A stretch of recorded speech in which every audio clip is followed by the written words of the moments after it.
I am starting to feel lately as if our public discourse is becoming stupider and stupider.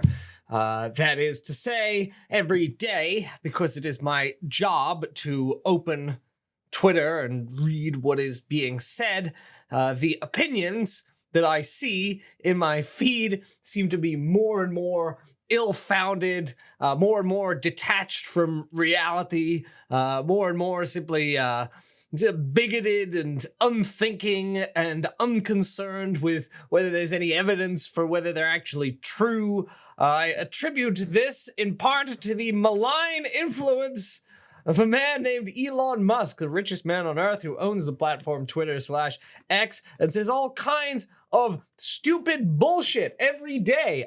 In a previous video, I went through the nonsense that he was spreading about the Consumer Financial Protection Bureau in an effort to convince you, the people who the Consumer Financial Protection Bureau protects, to oppose the agency and to support him as he tries to destroy it. I mean, I used to see ill-founded opinions. Twitter was never a place for truly elevated discourse, to say the least.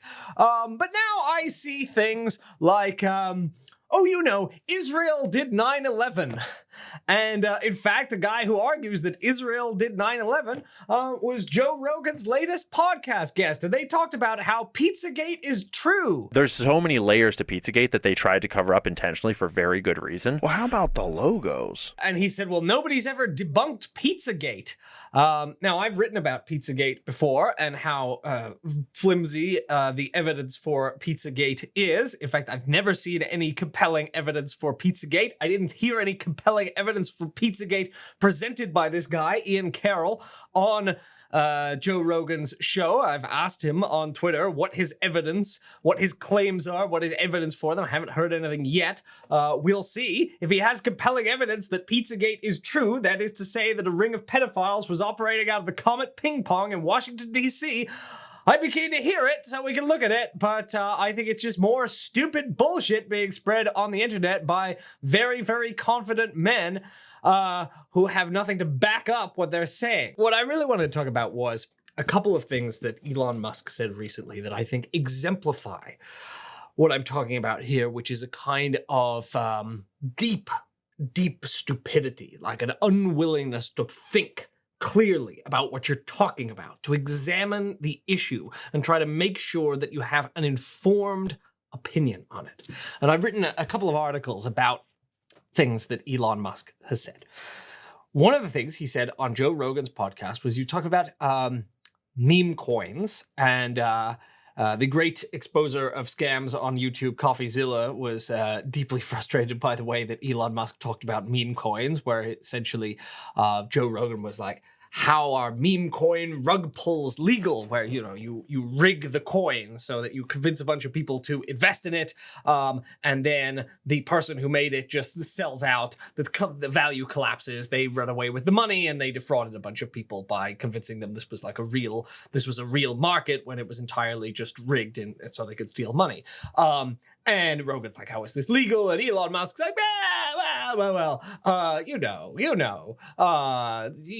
you lose some money. You thought that meme coins weren't a scam designed to steal your money. Well, that's on you.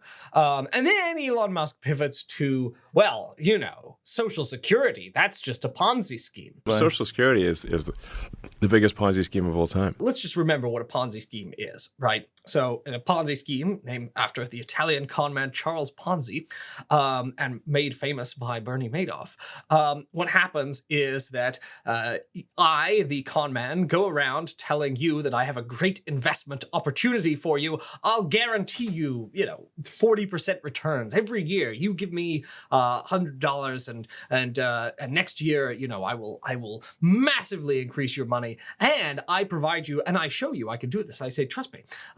Here, give me your $100. and I'll put it in an account, and then I give you statements. What Bernie Madoff did was he provided people, his investors, with statements showing that the amount of money that he had on their behalf was going up all the time.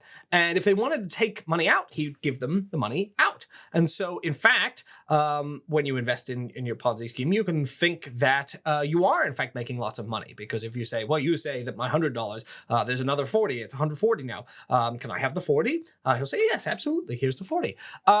But what he's doing, what the Ponzi criminal is doing, is paying you out of the next $100 that someone put into the scheme because they were so compelled by your glowing testimonial about how much money you had made from the Ponzi scheme.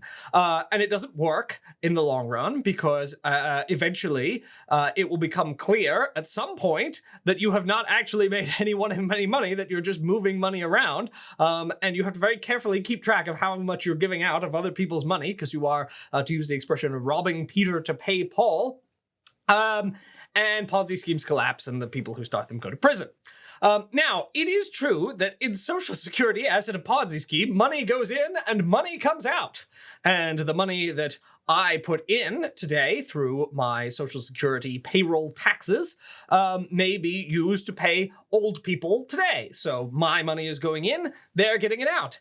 And because Social Security is also, in the long run, if there aren't certain adjustments made to the law, going to run into certain kinds of financial difficulties. People say, well, look, Social Security is going to run out of money. Money's going in, money's coming out. My money's going in to pay these people. Ponzi scheme, Ponzi scheme. Alarm bells, don't think any harder about this.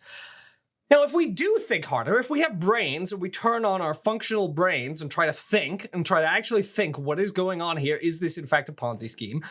We can see that in no way is Social Security a Ponzi scheme. For the first point, a Ponzi scheme is a fraud. You're not actually making any money for people. You're telling them you're making them money, but you're not making them any money.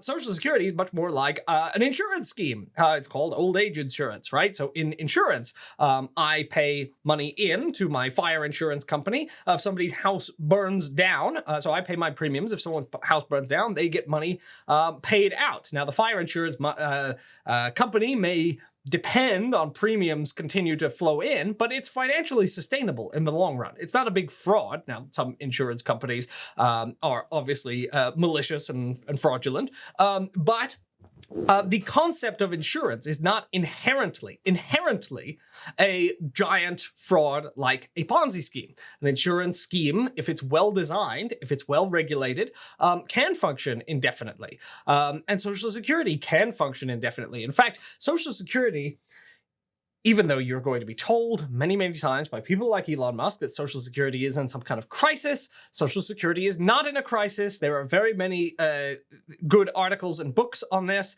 There's a book called The Phony Crisis. I think Dean Baker and Mark Weisbrot did this. Alex Lawson of Social Security Works has explained in great depth why the Social Security quote-unquote crisis is manufactured.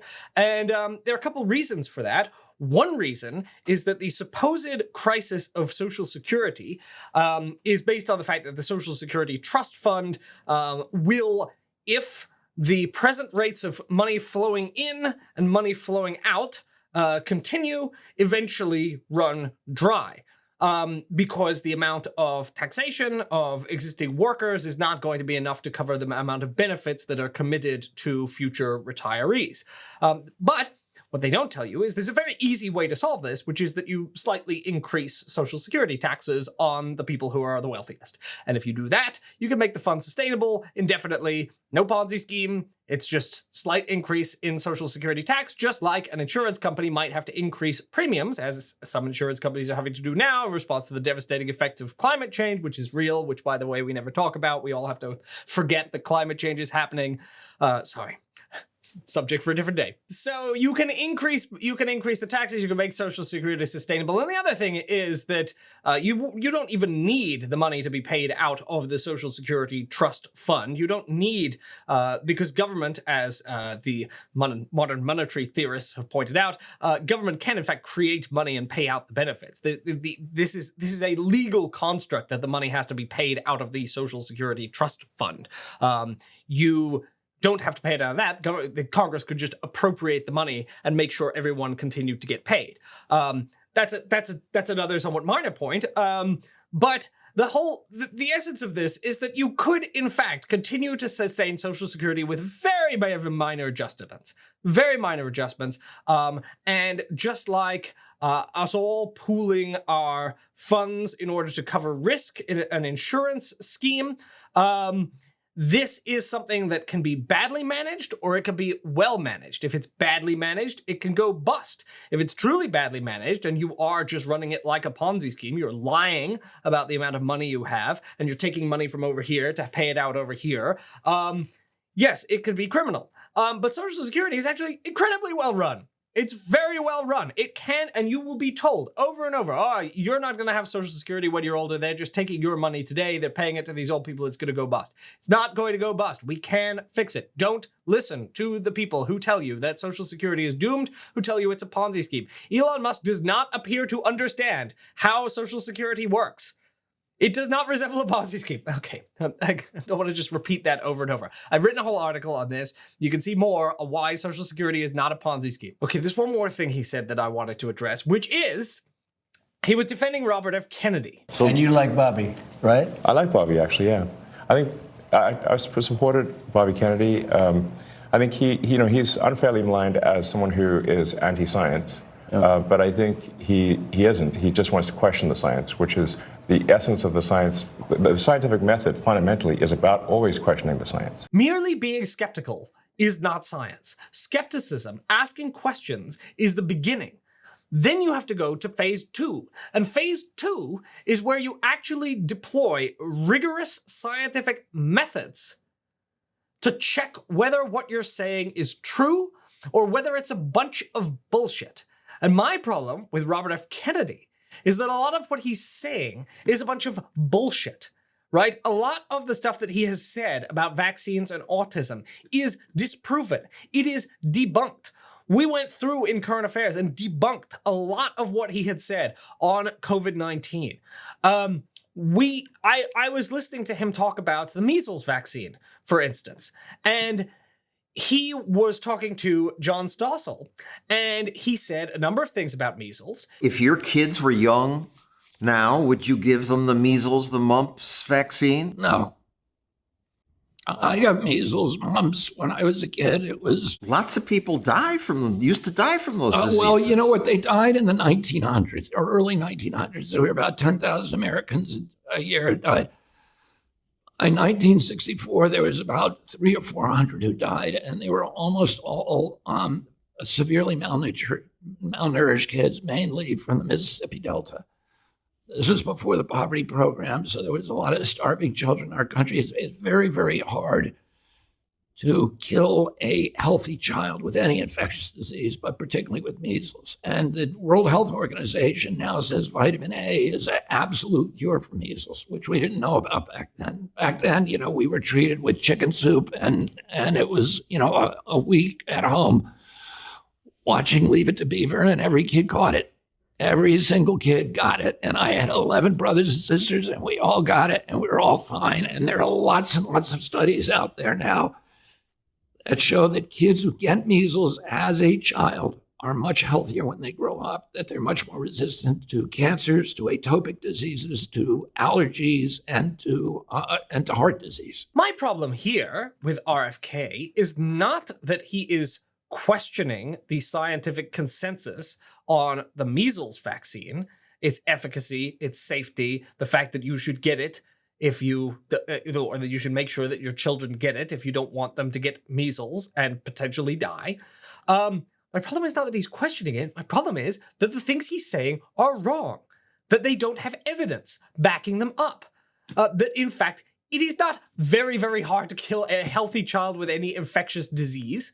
It is not very, very hard to kill children with measles. If every child gets measles, about 1 in 1,000 of those children will probably die. So if it goes through a population of 1 million kids, that's 1,000 dead kids. That's not a small number of kids. You could say, oh, well, it's very hard to kill because it's only 1 in 1,000. But measles spreads like wildfire, so a lot of kids die when there's a massive measles outbreak. The fact that he thinks that his family, the 11 kids in his family, getting it and being fine is evidence of anything shows that RFK doesn't know how to think about science. He doesn't know how to think rationally, right? So 11 kids get it. Okay, but 1 in 1,000 die. The whole point is that the deaths add up over the population at large. Yes, if 11 kids get it, most likely those 11 kids are all going to survive the measles. They're all going to be fine. The problem is when measles spreads through a population. And so that's why as people have been taking so seriously the recent measles outbreak, because 100-something kids caught it. One of the kids died. There was an outbreak in the early 90s of measles in Pennsylvania, and kids started dying because hundreds of kids got it. I think nearly 1,000 kids, and multiple kids started dying. This was in a population, religious population that didn't vaccinate the kids, and kids started dying. And so these were healthy kids. We have no reason to think these were unhealthy kids or poor, starving kids in the Mississippi Delta. This is important evidence. First off, you have to deal with that evidence. If you're going to say that you refuted it, if you're going to say that the medical establishment is lying to you, you have to have a good argument that deals with, that acknowledges the counter evidence, the counter arguments. He doesn't do that. Instead, he just suggests, oh, well, the medical establishment has been pushing this vaccine, but we know that vitamin A cures measles. Well, I looked on the World Health Organization website. They don't say that vitamin A cures measles. They don't say that at all. They say on their website, there's no specific treatment for measles. They say vitamin A can help prevent eye damage and blindness and may reduce the number of deaths. But then they say all children should be vaccinated for measles. So I think you should call their bluff when anyone says do your own research, because when you do your own research, oftentimes you find that they have misrepresented, that they're not people who are very good at reading studies. They're not people who are very good at critical thinking. Elon Musk, certainly, like half of what he says is not bad. He's willing to just spew, by his own admission, he's willing to just spew nonsense without checking it. I mean, he said, like lots of what I say, might not be true, or some of what I say is not going to be true, when people called him on the fact that he was pushing this crap about how we bought $50 million worth of condoms for Gaza. You said on X that an example of the fraud that you have cited was $50 million of condoms was sent to Gaza. But after fact check this, it apparently Gaza in Mozambique, and the program was to protect them against HIV. So can you correct the statements? It wasn't sent to Hamas, actually. It was sent to Mozambique, which makes sense why condoms was sent there. Yeah. And how can we make sure that all the statements that you said were correct, so we can trust what you say? Well, first of all, some of the things that I say will be incorrect and should be corrected. So nobody's going to bat 1,000. I mean, we will make mistakes, but we'll act quickly to correct any mistakes. In fact, we bought billions of dollars worth of bombs for Gaza that Israel then dropped on the people there, and they died in the tens of thousands, probably over 100,000. See my interview with Feroz Sidwar, who was a doctor there, who explains why the death toll is actually underestimated. So really, truly disgraceful stuff by people who don't seem to have any regard for the truth. Now, I've always been skeptical of the kind of liberal argument that you need to fact check people to death. You go, fact check, not true. And when I saw Democrats at the recent Trump speech in the Congress holding up their little signs going, that's a lie, that's a lie, I get a little frustrated because I know that it's tiresome to say, oh, well, that's a bunch of bullshit. That's not true. At the same time, I think I'm someone who believes that things need to be true. And you need to be able to back them up. And if you can't back them up, you are a bullshitter. If you read Current Affairs magazine, I'm sorry. One of the reasons this frustrates me is if you go on our website, you look at a copy of Current Affairs, you look at one of our online articles, what you'll notice is that they're full of hyperlinks. Every single factual claim, we require the writer to link to a reliable source. If they don't put a source, we challenge them. We'll look at the source. We see if the source actually backs up the claim. And then we check if is the source legitimate. What reason is there to believe that this source is telling the truth? Remember what Carl Sagan said, which is extraordinary claims require extraordinary evidence. And every time I hear Elon Musk open his mouth, it's just my thought is this man does not know how to think. This man does not, like, his brain doesn't function properly. I know that a lot of people think he's intelligent, but I just hear him say things that just aren't true. Whether it's about the Consumer Financial Protection Bureau, whether it's about Social Security, whether it's about how RFK is doing science because he's dubious about science, which is not what the meaning of science is. And I'm tearing my hair out here. Because I don't want to be the only one. And there are the great people doing debunking of propaganda and lies. But Jesus Christ, it's exhausting. So we need all of us to train ourselves to see through the misleading statements, to demand that people back stuff up, because we have a bullshitter in the White House. And we had a bullshitter in the White House before. Joe Biden was a liar too. But with so many bullshitters in so many positions of power, God, you got to train yourself because otherwise, I mean, it's very clear that a lot of people believe the things they say. I mean, I just see, that's what's scary is I see every time I see someone like this Ian Carroll guy or, like RFK, I see all these people reposting it and endorsing it, and they just aren't thinking critically about it. That's what's frightening, is that people haven't learned. I think we don't get taught in school how to like examine claims carefully and weigh them. And I don't think you should uncritically believe what Anthony Fauci says, or the Democratic National Committee. God knows. I don't think that. I think you should examine every claim. Whether it's from Jordan Peterson or Chuck Schumer or even Bernie Sanders. Anyway, think critically. Don't listen to bogus bullshit from people who don't have your best interests at heart. That's the lesson for today. Thanks for watching. This video is a product of Current Affairs Magazine, the country's leading independent left print magazine based here in New Orleans, Louisiana. Go to currentaffairs.org to find out more about us, and currentaffairs.org/subscribe to subscribe to our absolutely gorgeous bi-monthly print edition. Get it in your mailbox. You can also subscribe to the Current Affairs News Briefing, the Current Affairs Podcast, or you can subscribe to our digital edition. Current Affairs is entirely reader-supported. We have no ads. We have no corporate backers. We depend on you. So please consider purchasing a subscription or making a donation to Current Affairs today. We are a 501c3 non-profit organization, and your donations are tax-deductible to the extent allowable by law. Thanks for listening. Thanks for watching.